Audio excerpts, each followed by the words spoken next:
दमदार कहानी है यह, जिसमें डीएम साहब और आईपीएस मैडम ने भेष बदलकर भ्रष्टाचारी थाने का पर्दाफाश किया।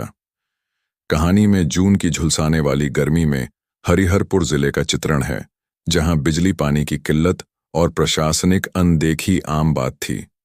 एक दिन आईपीएस अधिकारी अनन्या त्रिपाठी अपनी गुप्त समीक्षा के दौरान एक वृद्ध महिला को रोते हुए थाने से निकलते देखती हैं। वह महिला अपनी बहू के साथ हुए अत्याचार की रिपोर्ट लिखवाने गई थी, लेकिन उसे Rs 500 मांगे गए और भगा दिया गया। अनन्या की आंखों में गुस्सा भर आता है। वह तुरंत गाड़ी रुकवाकर महिला को उसके घर छोड़ती है और पैदल ही थाने की असलियत जानने का फैसला करती है। रात भर वह सो नहीं पाती और अगली सुबह डीएम अंशुल वर्मा को बुलाकर भेष बदलकर जांच करने की योजना बनाती है। अंशुल भी इस काम में उनका पूरा साथ देते हैं। उसी शाम अनन्या एक साधारण साड़ी, डीली चप्पल और एक झोले में गुप्त कैमरे के साथ तैयार होती हैं। उनके बालों में तेल, आंखों में थकान और दिल में इंसाफ की आग थी। डीएम अंशुल ने उनके झोले में कैमरा फिट करवा दिया था और मोबाइल साड़ी के पल्लू में, ताकि वीडियो ऑटोमेटिक रिकॉर्ड होता रहे। थाने के बाहर 2 स्टाफ निगरानी के लिए तैनात थे।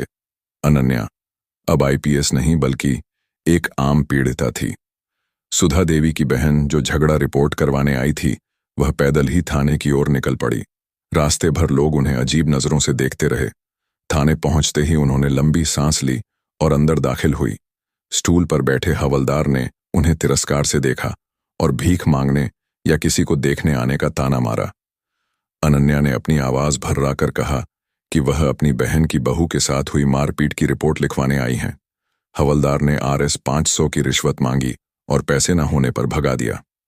इंस्पेक्टर ठाकुर सिंह कमरे से बाहर आए और अनन्या को देखकर हंसते हुए बोले, इंसाफ चाहिए। Rs 70 की चप्पल पहनकर और घिसी साड़ी ओढ़कर जा भाग, यहां से रंगदारी करने आई है। अनन्या की आंखों में असली आंसू आ गए। यह इंसानियत की बेइज्जती थी। उसी समय एक और पीड़िता, राधिका, अपनी छोटी बच्ची के साथ थाने में दाखिल हुई और रिपोर्ट लिखने की गुहार लगाई, लेकिन इंस्पेक्टर ने उसे भी दुत्कार दिया। अनन्या ने उन 20 मिनटों में थाने की पूरी असलियत कैमरे में कैद कर ली। हर शब्द, हर आवाज, हर अपमान अब सबूत बन रहा था। बाहर अंशुल की टीम तैयार थी, लेकिन अनन्या ने अभी इंतजार करने का इशारा किया। थाने से बाहर आकर अनन्या ने दृढ़ता से कहा, अब न्याय अपने असली चेहरे में उतरेगा। उसी शाम डीएम अंशुल वर्मा के सरकारी गेस्ट हाउस में एक गुप्त बैठक हुई। कैमरे से निकाली गई रिकॉर्डिंग बड़ी स्क्रीन पर चलाई गई। इंस्पेक्टर की बदजुबानी, हवलदार की घृणा भरी हंसी और पीड़ित महिलाओं की बेबसी देखकर सबकी सांसें थम गई। डीएम की आंखें भीग गईं।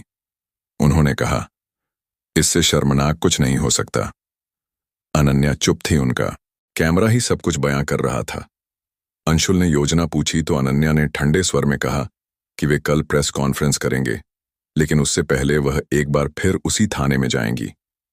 इस बार आईपीएस की वर्दी में। अगली सुबह थाने में वही लापरवाही और अहंकार था। तभी 4 गाड़ियों का काफिला रुका और आईपीएस अनन्या त्रिपाठी अपनी पूरी वर्दी में अंदर दाखिल हुई। उन्हें देखकर थाने में भगदड़ मच गई। इंस्पेक्टर ठाकुर हड़बड़ाकर खड़ा हो गया। अनन्या ने ठंडी निगाहों से देखा और कहा, सूचना तब दी जाती है जब विश्वास हो कि कोई स्वागत योग्य है। उन्होंने उसी कुर्सी पर बैठी जहां कल ठाकुर बैठा था। फिर उन्होंने पूछा कि कल इस थाने में एक महिला न्याय मांगने आई थी, क्या आप जानते हैं उसने क्या कहा? ठाकुर घबरा गया। अनन्या ने इशारा किया और स्क्रीन पर कैमरे की रिकॉर्डिंग चलने लगी। हर पुलिसकर्मी की आंखें झुक गईं। ठाकुर के चेहरे का रंग उड़ गया। हवलदार कांपने लगा। डीएम अंशुल भी जिले के एसपी, महिला आयोग की प्रमुख और मीडिया की कुछ गुप्त टीमों के साथ थाने में दाखिल हो चुके थे। ठाकुर ने गलती स्वीकार की, लेकिन अनन्या गर्जी, यह गलती नहीं, अपराध है और तुम जैसे अफसर उस वर्दी पर धब्बा हो जो हमने खून पसीने से सींची है। उन्होंने तुरंत इंस्पेक्टर ठाकुर को सस्पेंड करने का आदेश दिया और थाने की हर गतिविधि की उच्च स्तरीय जांच का ऐलान किया। डीएम ने भी घोषणा की कि अब हर थाने में एक गोपनीय शिकायत पेटी होगी, जिसकी निगरानी सीधे उनके कार्यालय द्वारा की जाएगी।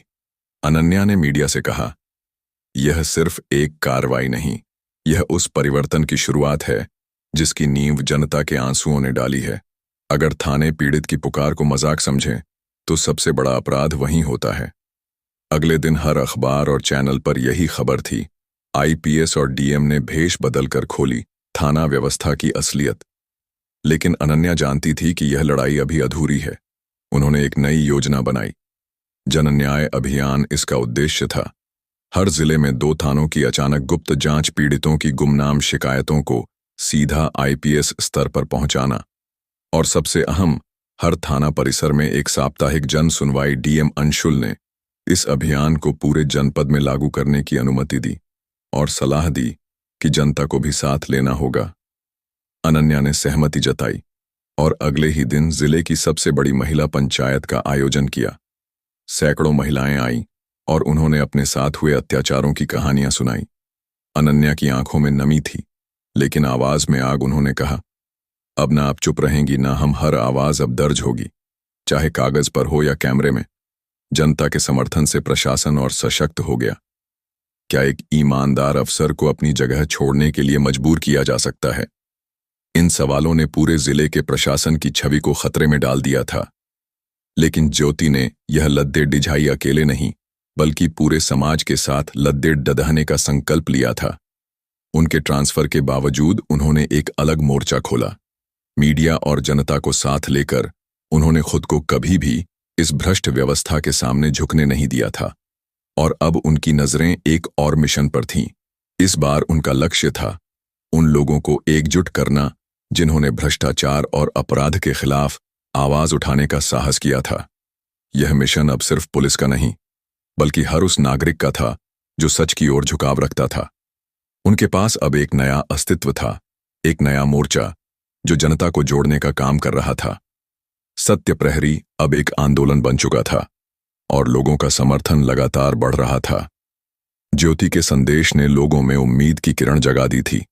इस बीच लखन, जो अब ज्योति के साथ मिलकर काम कर रहा था, ने एक गंभीर योजना बनाई। उन्होंने सरकारी फाइलों में गड़बड़ी को ढूंढ निकाला और कुछ ऐसे तथ्यों को उजागर किया जो सरकार के उच्च अधिकारियों की नींद उड़ाने के लिए काफी थे। ये सब कुछ बहुत गुप्त तरीके से हुआ था, लेकिन लखन का कच्चा काम अब साफ हो चुका था। जब लखन ने ज्योति को यह सारी जानकारी दी, तो उनका चेहरा कुछ खास ही था। यह कुछ ऐसा था जैसे अब उन्होंने पूरे सिस्टम को एक चुनौती दी हो। ज्योति ने कहा, अब वक्त आ गया है। हमें यही साबित करना है कि एक अकेला आदमी या महिला भी सिस्टम के खिलाफ खड़ा हो सकता है, और जब तक हम सच के साथ खड़े हैं, कोई हमें नहीं हरा सकता। चरण दर चरण ज्योति और लखन ने भ्रष्टाचारियों की जड़ें खोदी, गवाहों को ढूंढा, भ्रष्ट अफसरों के खिलाफ केस तैयार किया, और सबसे बड़ी बात, सरकार और जनता दोनों को एकजुट कर दिया। यह लड़ाई अब सिर्फ एक व्यक्ति की नहीं थी, बल्कि यह लड़ाई हर उस व्यक्ति की थी जो खुद को सिस्टम के खिलाफ आवाज उठाने के लिए तैयार कर रहा था। वह रात जब ज्योति और लखन ने भ्रष्ट अधिकारियों को पकड़ने के लिए एक बड़े ऑपरेशन की योजना बनाई, तो हर किसी के मन में एक ही सवाल था, क्या यह जंग जीतने में वे सफल हो पाएंगे? क्या उन्हें सिस्टम की ताकत का सामना करने में कामयाबी मिलेगी? ज्योति ने हमेशा कहा था, सच की जंग कभी आसान नहीं होती, लेकिन जीत उसी की होती है जो अपने मिशन से पीछे नहीं हटता। और अब यह मिशन सच के साथ खड़ा था। हर मोर्चे पर इसी जंग का अगला पड़ाव था, उस संगठन का पर्दाफाश जिसने कई वर्षों से जनता की नजरों में एक अच्छा चेहरा बनाए रखा था, लेकिन असल में वह सिस्टम को कमजोर कर रहा था। और ज्योति मिश्रा इस बार भी उनका सामना करने के लिए पूरी तरह तैयार थी। ज्योति मिश्रा अब एक ऐसी शख्सियत बन चुकी थी जिनकी बहादुरी और ईमानदारी ने पूरे जिले को जागरूक कर दिया था। उन्होंने जो किया, उससे न सिर्फ अपराधियों और भ्रष्टाचारियों के होश उड़ गए, बल्कि आम जनता ने भी उन्हें एक नायक के रूप में देखना शुरू कर दिया। लेकिन इस पूरी यात्रा में ज्योति को एक बात समझ में आ गई थी, यह संघर्ष कभी व्यक्तिगत नहीं था। यह एक समाज की एलडी डिडाई थी। यह कोई एक अफसर का काम नहीं था, बल्कि हर उस इंसान का था जो सच्चाई के पक्ष में खड़ा होने का साहस रखता था। एक दिन जब ज्योति अपने दफ्तर में बैठी थी और अपने मिशन की अगली रणनीति पर विचार कर रही थी, अचानक लखन का फोन आया। मैम, हमें एक बड़ी डीढ़ी खबर मिली है। एक नया केस सामने आया है। लखन की आवाज में चिंता थी। क्या हुआ? लखन, ज्योति ने पूछा। यह केस उस संस्था से जुड़ा हुआ है जिसे हमने पिछले दिनों निशाना बनाया था। लगता है कि वे अब खामोशी से अपना काम कर रहे हैं। अब उनका एक नया सिरा खुला है और वे लोग अब पूरी ताकत से हमें निशाना बना सकते हैं। ज्योति ने गहरी सांस ली। वह जानती थी कि यह जंग अब और भी कठिन होने वाली थी, लेकिन साथ ही यह भी सच था कि इस बार उन्हें अकेले नहीं लड़ना था। अब जनता उनके साथ थी। लखन, अब हमें और सशक्त होना होगा, हम पीछे नहीं हट सकते। यह बात उनके दिल में गहराई से बैठ चुकी थी। हर कदम अब सोचा समझा हुआ था और उनकी कोशिश यह थी कि हर किसी को यह एहसास हो कि वह अकेले नहीं है। अगर वह एक कदम और बढ़ाते हैं तो और लोग भी उनके साथ आएंगे। ज्योति ने एक अभियान की शुरुआत की, सच्चाई के लिए खड़े रहो। इस अभियान में उन्होंने जनता से अपील की कि वे किसी भी अपराध या भ्रष्टाचार के खिलाफ आवाज उठाएं। यह अभियान सोशल मीडिया पर तेजी से फैलने लगा, जनता का समर्थन बढ़ने लगा और इसके साथ ही वह माफिया और भ्रष्टाचार के खिलाफ लड़ाई में एक बॉडी डीड ताकत बन गई। लेकिन यह संघर्ष और भी पेचीदा हो गया। ज्योति और लखन के लिए अब हर कदम सोचना और नए तरीके से काम करना जरूरी था। वे न सिर्फ सिस्टम के भ्रष्ट तत्वों से लड़ रहे थे, बल्कि उन्हें खुद से भी लड़ाई करनी थी, अपने डर, अपनी कमजोरी और अपनी व्यक्तिगत जद्दोजहद से। ज्योति ने इस बार तय किया कि वह केवल कानून के रास्ते पर ही नहीं, बल्कि समाज में जागरूकता फैलाने के लिए भी काम करेंगी। उन्होंने स्कूलों, कॉलेजों और समाज के अन्य हिस्सों में जागरूकता अभियान शुरू किया, जिससे युवा पीढ़ी में बदलाव की भावना पैदा हो सके। लेकिन जैसे ही यह अभियान बढ़ा, वैसे ही उस संस्था का दबाव और बढ़ने लगा।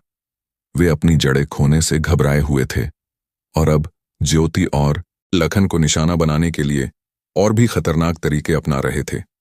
यह संघर्ष अब सिर्फ एक सामाजिक जागरूकता की लड़ाई नहीं रह गई थी, बल्कि यह जीवन और मौत की जंग बन चुकी थी। लेकिन ज्योति मिश्रा ने अपने दृढ़ निश्चय और साहस के साथ इस जंग को जारी रखा।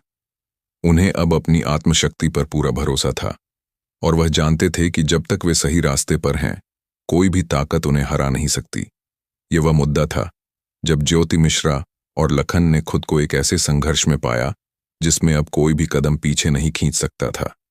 पूरी जंग सिर्फ एक मिशन पर टिकी थी। वह मिशन था सच की जीत और भ्रष्टाचार की हार। हर कदम अब बहुत सोच समझ कर उठाया जाता था, लेकिन यह लड़ाई अब सिर्फ उन दोनों की नहीं, बल्कि समाज की लड़ाई बन चुकी थी। ज्योति के लिए यह एक कठिन समय था। उनके ऊपर केवल अपने मिशन को निभाने का दबाव नहीं था, बल्कि अब उनके परिवार की भी चिंता बढ़ने लगी थी। उन्होंने खुद को एक ऐसी स्थिति में पाया था जहां हर निर्णय की कीमत थी। वह हर फैसले के साथ समाज का भाग्य तय कर रही